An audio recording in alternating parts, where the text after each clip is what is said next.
Welcome back to the Scrap Life Dalt channel. I am working on a supercharged C5 Z06 that we recently bought at salvage auction. I'm actually going to be starting a new playlist here on the channel that is going to be just straight dismantling. This is the first car that I'm going to be using for that playlist. Basically, it's just going to be ASMR style, shop noises, taking apart a car. It's not going to be any narration. There's not going to be any numbers breakdown at the end of it. It's just going to be what we do on a daily basis, as raw as it can possibly get.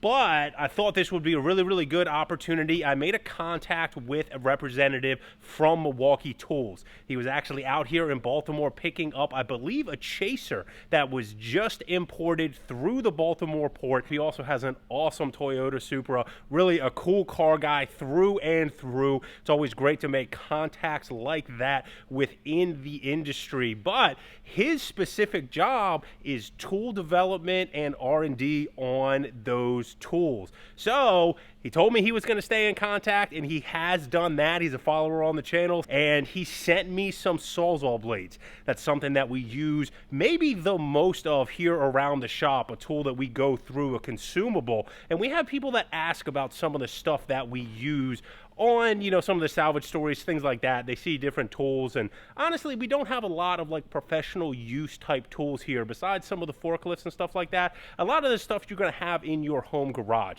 So I'm going to show you guys the blades that we use here at the shop for cutting up cars, various things. There is a Borla exhaust that came off of this that is damaged. It's not going to be sellable as a complete unit, but it's stainless steel, which is one of the more hard substances that we have to cut here at the shop. So we're going to try out these new blades that he sent over. We're going to see how they differ from the ones that we're already using from Milwaukee.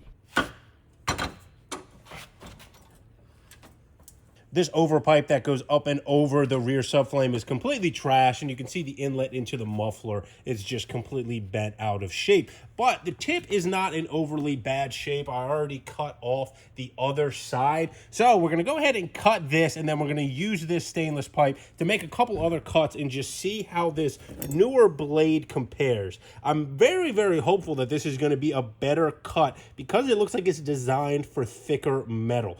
Just to the touch, it's a good, strong blade. The only ones that we use here in the shop are these thick style. The ones that are thinner, they just do not last for the type of cutting that we do, especially when you get to a longer blade. When you're going through multiple layers and stuff, if those thinner ones get caught, they just, you know, U-shape and just basically fall completely apart. So we have to use these ones that are like this thicker, inch tall type of blade, and that's exactly what this is. And like I said, it definitely feels like it's a stronger material, and it doesn't really have a lot of give to it. So I'm hopeful that this is going to maybe cut a little bit better right off the start. Just for comparison's sake, these are both 9-inch. This is a 14 TPI, which is your tooth per inch, and this is an 8.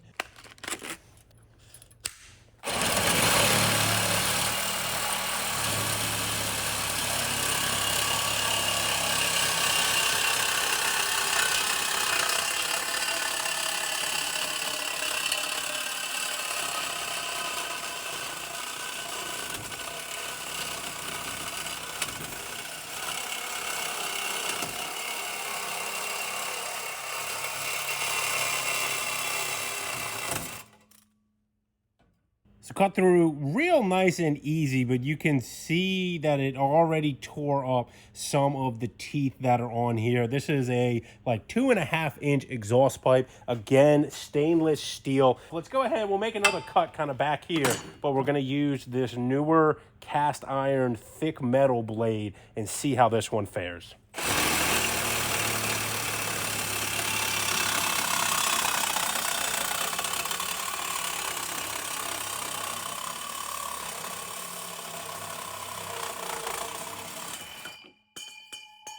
So right off the bat, you can see, you know, we tore up all the paint on it and everything like that, but I don't really see any super damaged teeth. There's two right there in the middle that are a little bit knocked down on it, but this thing definitely fared much, much better. The speed was a little bit faster. It definitely went through a little faster. Now, I'll pull out a mic and measure these, but you can probably see just side by side, this is definitely a thicker blade. You see kind of how much flex and bend that has, and this one doesn't have quite as much. See the thickness on the thicker one? And then definitely a little bit thinner on the one that we normally use. I'm gonna make a couple more cuts here with this one. I wanna see how it fares. And then I'm gonna have to go up and pull up on the computer the pricing, because if this thing is really more durable than these, as long as it's not astronomically more priced, we might be switching to these on a regular basis, because that cut was nice.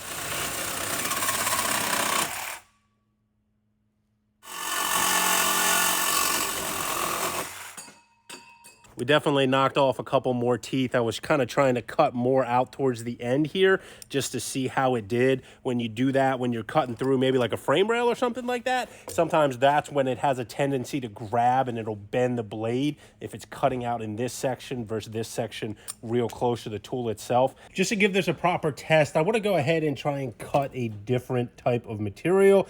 The frame on this is not stainless steel. I am going to have to cut this to get this out of my way anyway, just to have a little bit of access to remove some stuff like you normally would be able to if this thing wasn't all completely mangled. So we're going to go ahead, use some new blades, and we're going to go ahead and see how they cut on not stainless steel.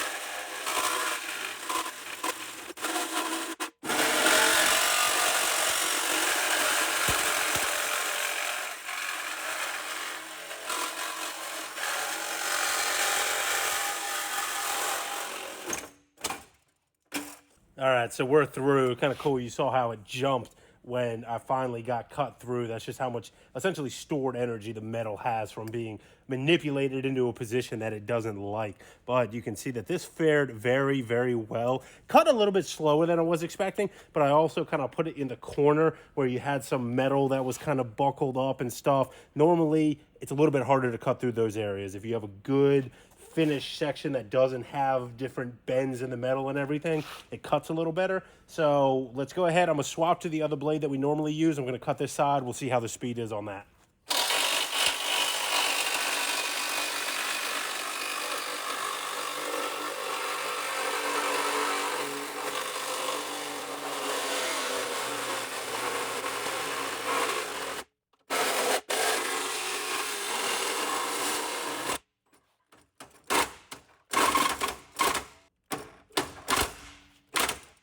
So sometimes when you have damage like this, it binds, which is what I was just saying, as we're finally getting through and the metal kind of moves around a little bit. This one, you can see it definitely just much more torn up as that metal was getting a little bit harder. I want to switch back to the other blade, see if it finishes this cut a little bit easier than this one is.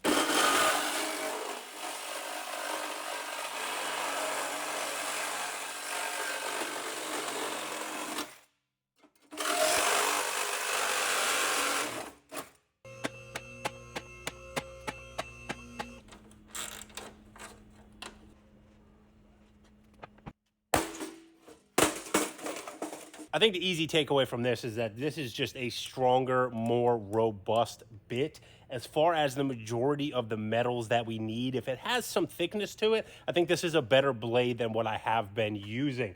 Now, these ones that have the smaller TPI, I can see these being extremely useful for thinner materials because they're gonna slice through a little bit easier, as I was explaining, because they have more teeth per inch than this more aggressive blade that's designed for thicker material. But I do want to look at the price difference, because ultimately I think that's going to come down to whether I end up using that more often. I think I'm going to end up keeping both blades in stock, assuming that the more aggressive, thicker one is still reasonably priced. So we went straight to the source. We're on Milwaukee's website. The first place that it directs us is Home Depot.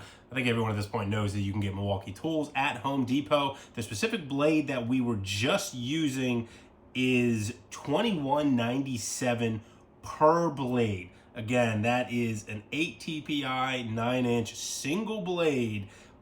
at Home Depot. Again, that's retail, $21.97. Let's go ahead and check on the other one. This is the 9-inch 14 TPI torch. These are the ones that I have already been using here at the shop, and a 5-pack is $21.47. So I think that kind of gives you the insight, and just based on the limited test that I just did, I don't know that other blade is 5 times more durable, but at the same time, I think a lot of it depends on what you're cutting. Obviously, here in the shop, we have mostly thinner metals. There's not a whole lot of real thick stuff. Everyone's applications are different though, especially not in the automotive sector. This was a fun video just cutting up stuff here at the shop. I don't always get a good opportunity to do that and film it, but thanks to Milwaukee Tools for sending us out some Sawzall blades to go ahead and test out, and we got hopefully a fun video out of it. Take what you will from this video. The auction scene has been a little bit slow lately, which is kind of how it is at the beginning of the year. So hopefully we'll get some deals on some fun stuff coming up, and I'll be able to do some more of the salvage auction analysis videos, as well as some of the other videos that I told you are going to be coming on that new playlist. So be sure to subscribe, stick around, check out some of the content, and I'll see you in the next video.